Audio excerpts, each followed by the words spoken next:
Mateus, primeiro livro do Novo Testamento, né? Mateus, capítulo 6, versículo 9. Diz assim a palavra do Senhor: vocês orem assim: Pai nosso que está nos céus, santificado seja o teu nome, venha o teu reino, seja feita a tua vontade, assim na terra como no céu.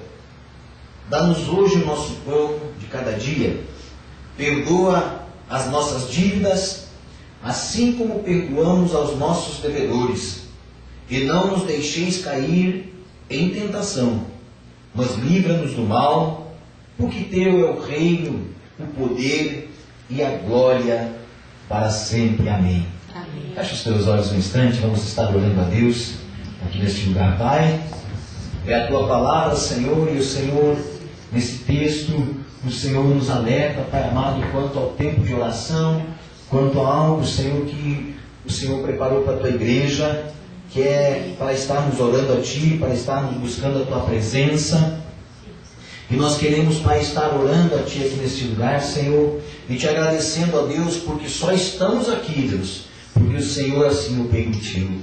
Pai amado, nos abençoa nessa noite, Senhor.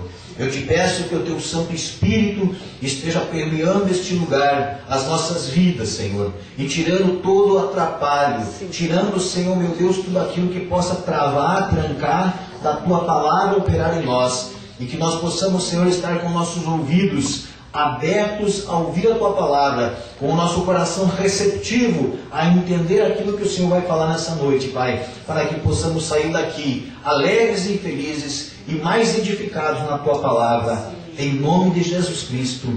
Amém, Jesus. Amém. Você pode tomar assento em nome do Senhor Jesus Cristo.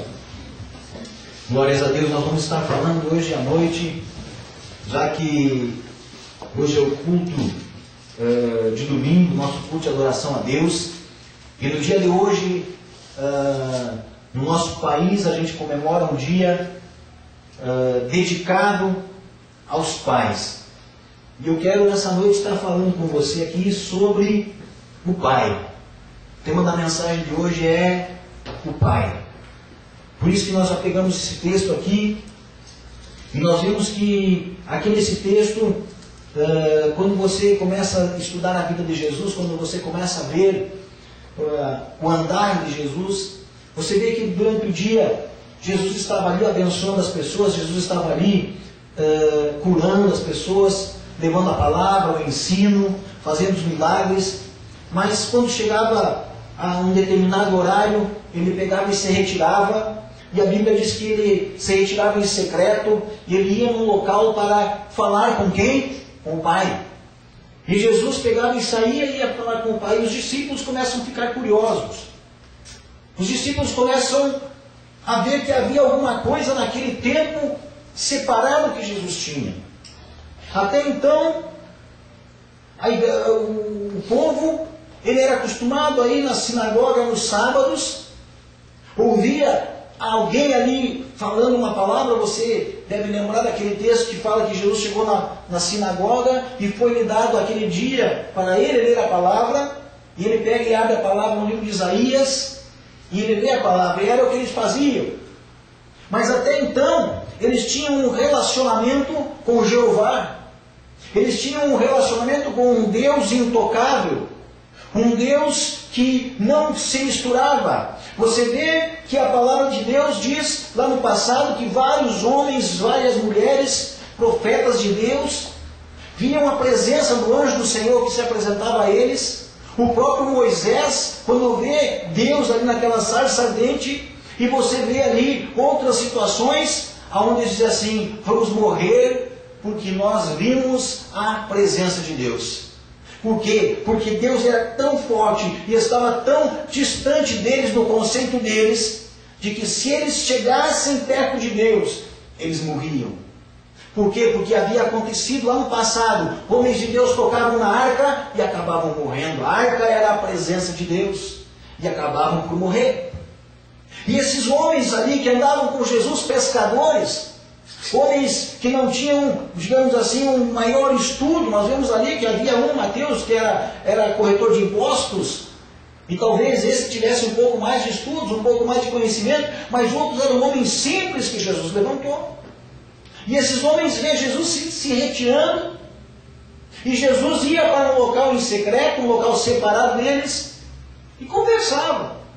E as coisas aconteciam de uma forma toda diferente na vida de Jesus, toda diferente daquilo que eles viam acontecendo na vida de Anás, de Caifás, dos sacerdotes que estavam por ali. Aqueles homens que se diziam de Deus, e eles olhavam aqueles homens que se diziam de Deus não faziam milagres. E eles olhavam para Jesus, e Jesus fazia milagres.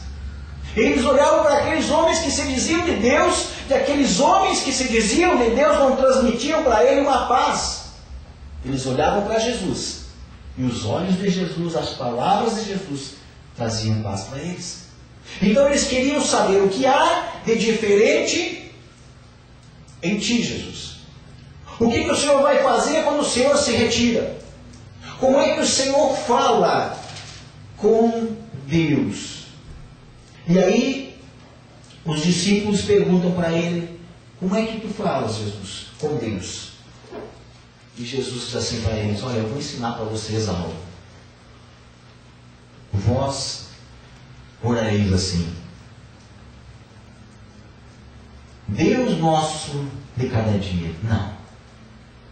Jesus revela, quando os discípulos, a primeira vez, amados, que os discípulos pedem para Jesus, como eles poderiam se relacionar com Deus. É a primeira vez que os discípulos perguntam para Jesus, como nós podemos se relacionar com Deus? Jesus diz assim, você vai se relacionar com Deus de uma forma toda especial. E a primeira palavra que você vai falar, quando você for se relacionar com Deus, é Pai. É você reconhecer que Deus é Pai. É você reconhecer, não como no passado se dizia, Deus, Jeová, somente o relacionamento era com Jeová, mas a partir de agora, eu estou iniciando aqui uma nova geração, Jesus estava dizendo, e eu estou ensinando a vocês a não terem um relacionamento distante de Deus, colocando Deus numa situação intocável, mas vocês vão chamar Deus agora, a partir de hoje, quando vocês forem se relacionar com Deus, vocês vão dizer, Pai Nosso, reconhecendo que Ele está nos céus, mas que Ele é Pai.